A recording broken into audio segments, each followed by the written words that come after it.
बिस्मिल्लाहिर्रहमानिर्रहीम। अस्सलाम वालेकुम। उम्मीद है कि आप सब सेहत व ईमान की बेहतरीन हालत में होंगे। तौरात के मानने वालों को यहूदी, अंजील के मानने वालों को क्रिश्चियन, कुरान के मानने वालों को मुसलमान, लेकिन ज़बूर के मानने वालों को क्या कहा जाता है और ये लोग इस वक्त कहाँ मौजूद हैं? जैसा कि हम सब लोग जानते हैं कि अल्लाह रब्बुल इज़्ज़त ने 4 आसमानी किताबें मुख्तलिफ अदवार में अपने पैगम्बरों पर नाजिल फरमाई हैं, जो कि तरतीब के लिहाज से तौरात, ज़बूर, अंजील और कुरान मजीद हैं। लेकिन इस्लामी तारीख़ में आपको कहीं भी ज़बूर का ज़िक्र, इसकी तारीख़ या इसकी तफसीलात कहीं भी जानने को नहीं मिलेंगी। लेकिन ऐसा क्यों है?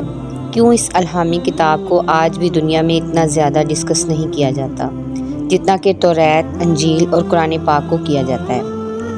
क्या ये इस वक्त भी अपनी असली हालत में मौजूद हैं? इसमें क्या क्या लिखा है या फिर इसमें क्या क्या मौजूद है? आज की इस वीडियो में हम इन्हीं सवालात के जवाब जानने की कोशिश करेंगे। ज़बूर हज़रत दाऊद अलैहिस्सलाम पर नाजिल होने वाली किताब थी, जिसे समझने से पहले इसके नज़ूल का वक्त और इसकी ज़रूरत को समझना नहायत ज़रूरी है। फ़िरौन मिस्र की 400 साल की ग़ुलामी में रहते हुए बनी इसराइल कौम को आज़ाद करवाने के लिए अल्लाह रब्बुल इज़्ज़त ने इनमें अपना पैगम्बर रसूल हज़रत मूसा अलैहिस्सलाम को नाजिल किया, जिन पर तौरात यानी पहली मुकम्मल आसमानी किताब को नाजिल किया गया। हज़रत मूसा अलैहिस्सलाम बनी इसराइल कौम को मिस्र से निकालकर एक बहुत बड़े सहराए सीना पार करवाते हुए फ़लस्तीन ले गए, जिनकी तफसीलात कुरान पाक में मौजूद हैं। सहराए सीना के रास्ते में कोह तूर पर तौरात को नाजिल किया गया। सहराए सीना के अंदर 10 लाख के करीब बनी इसराइल की आबादी को मनो सलवा खाने को मिला। बादलों ने सहरा की धूप से इनको बचाने के लिए इन पर साया किए रखा। पहाड़ों से पानी के चश्मे जारी हुए। हज़रत मूसा अलैहिस्सलाम का ज़माना 1500 कबल मसीह यानी आज से 3500 साल पहले का बताया जाता है, या फिर हज़रत ईसा अलैहिस्सलाम की पैदाइश से 1500 साल पहले का। इस वक्त फ़लस्तीन में मुशरिकीन की हुकूमत थी। हज़रत सुमाइल अलैहिस्सलाम, जो कि अल्लाह रब्बुल इज़्ज़त के नबी और पहले बनी इसराइली बादशाह थे, उन्होंने काफ़ी अरसे तक इसराइल पर हुकूमत की, और जब वो बूढ़े हो गए तो उन्होंने अल्लाह रब्बुल इज़्ज़त के हुक्म से तालूत को इनका बादशाह मुकर्रर कर दिया। और इस वाक़े का जिक्र कुरान पाक के पारा नंबर 2 सूरह बकरा की आयत नंबर 245 से 252 में मिलता है। हज़रत तालूत अलैहिस्सलाम ने 1004 कबल मसीह से 1020 कबल मसीह तक हुक्मरानी की, और उसी वक़्त में फ़लस्तीनी फ़ौज से एक फ़ैसला कुन जंग हुई। बनी इसराइल इस वक्त बहुत ही माली और अस्करी तौर पर कमज़ोर थी, और अपने ताकत के नशे में फ़लस्तीनी फ़ौज ने ये ऐलान किया कि हमारे सबसे ताकतवर सिपाही जालूत को अगर तुम में से कोई शख्स हरा देगा या फिर इसे कत्ल कर देगा तो ये पूरे का पूरा फ़लस्तीन बिना लड़ाई के तुम्हारा। हज़रत तालूत अलैहिस्सलाम ने ये ऐलान किया कि जो भी शख्स ये काम करेगा मैं अपनी बेटी की शादी उससे करूँगा, और वो बनी इसराइल का अगला बादशाह होगा। इसी दौरान हज़रत दाऊद अलैहिस्सलाम, जो कि उस वक़्त बकरियां चराया करते थे, सामने आते हैं और एक ही वार में जालूत को जहन्नम वासिल कर देते हैं, और वादे के मुताबिक अब फ़लस्तीन बनी इसराइल के हवाले हो जाता है। इसी फ़लस्तीनी फ़ौज से ताबूत सकीना भी वापस ले लिया गया, जिसमें हज़रत मूसा अलैहिस्सलाम और हज़रत हारून अलैहिस्सलाम के तबरकात थे। हज़रत तालूत अलैहिस्सलाम की वफ़ात के बाद हज़रत दाऊद अलैहिस्सलाम बनी इसराइल के बादशाह बने, और फिर बैतुल मुक़द्दस में अपना दारुल हुकूमत कायम किया, जिसका नाम है हिब्रोन। अब तक बनी इसराइल में शरीयत अल्लाह का कानून तौरात ही था। हज़रत मूसा अलैहिस्सलाम ने पहली बार बनी इसराइल कौम या फिर यहूदी कौम के लिए बाकायदा तौर पर एक इबादतगाह कायम करने की शुरुआत की। इससे पहले यहूदियों में बाकायदा तौर पर किसी इबादतगाह का तस्वर मौजूद नहीं था। यहाँ पर ताबूत सकीना को भी लाकर रखा गया, और ये नाम इसलिए रखा गया क्योंकि ये हज़रत दाऊद अलैहिस्सलाम की ज़िंदगी के अंदर तामीर नहीं हो सका, बल्कि आप अलैहिस्सलाम के बेटे और अगले पैगम्बर हज़रत सुलेमान अलैहिस्सलाम ने इसे तामीर किया, जिसके नाम की मुनासबत से इसे हैकल सुलेमानी कहते हैं। अब क्योंकि बनी इसराइल कौम के पास किताब भी थी, इबादत का तस्वर भी था, लिहाजा हज़रत दाऊद अलैहिस्सलाम की ज़िंदगी में इन पर ज़बूर नाजिल हुई, जिसका लफ्ज़ी मानी है टुकड़ा। अब यहाँ पर सबसे अहम नुक्ता समझने वाला ये है कि ज़बूर कोई शरीयत की किताब नहीं है, बल्कि अल्लाह रब्बुल इज़्ज़त की तारीफ़ और हम्दो सना से भरी हुई किताब है।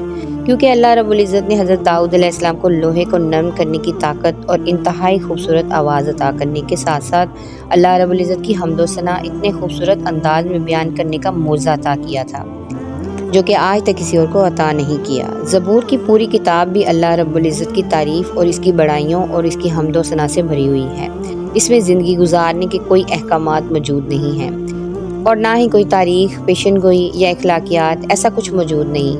یعنی زبور کی بنیاد پر کسی معاشرے کی بنیاد نہیں رکھی جا سکتی۔ یہ کوئی الگ سے شریعت یا اللہ کا قانون نہیں ہے۔ اس کتاب کے نازل ہونے کے بعد بنی اسرائیل قوم کو باقاعدہ طور پر اللہ رب العزت کی حمد و ثنا اور اس کی عبادت کا طریقہ سکھایا گیا۔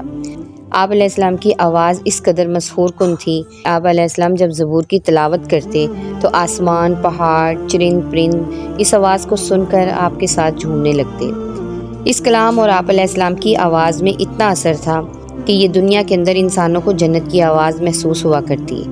حضرت داؤد علیہ السلام کی وفات کے بعد یہ آواز تو باقی نہ رہی، مگر یہ کلام بنی اسرائیل قوم ہیکل سلیمانی کے اندر خدائی بڑائی اور اس کی عبادت کو بیان کرنے کے لیے پہلے بھی پڑھا کرتی اور آج بھی پڑھتی ہے، جو کہ ظاہر ہے ہزاروں سالوں سے ایک جنریشن سے دوسری جنریشن تک پاس ہوتے ہوئے اپنی اصلی حالت میں آج نہ تو مکمل طور پر محفوظ ہے اور نہ ہی اس میں مکمل طور پر وہ چیزیں موجود ہیں جو کہ حضرت داؤد علیہ السلام پر اللہ رب العزت نے نازل فرمائی تھی۔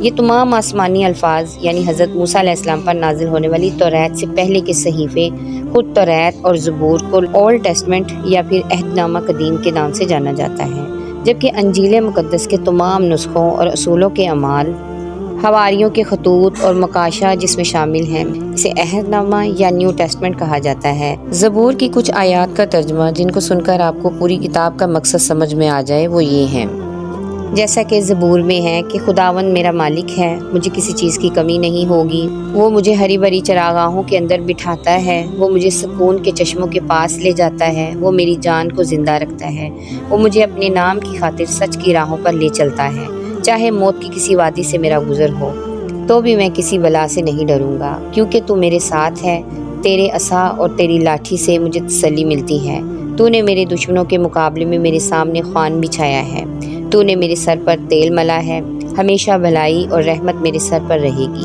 اور میں ہمیشہ کے لیے خداوند کے گھر میں ہی رہوں گا۔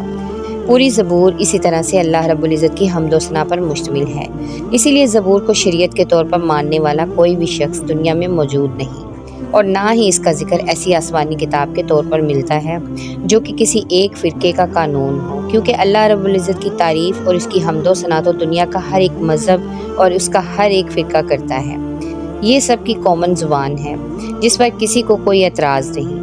حضرت داؤد علیہ السلام اور حضرت سلیمان علیہ السلام کے بعد بنی اسرائیل قوم جادو ٹونے، سود خوری، ظلم اور توریت کی آیات کو پیسے اور اپنے فائدے کے بدلے میں جب بدلنے لگے تو ان کی اصلاح کے لیے انہی میں سے ایک آخری پیغمبر حضرت عیسیٰ علیہ السلام بھیجے گئے، جن کی شریعت بھی توریت ہی تھی، اور ان پر جو کتاب انجیل مقدس نازل ہوئی اس کا موضوع تو تزکیہ نفس، اخلاق کی اصلاح اور حکمت کا بیان ہے۔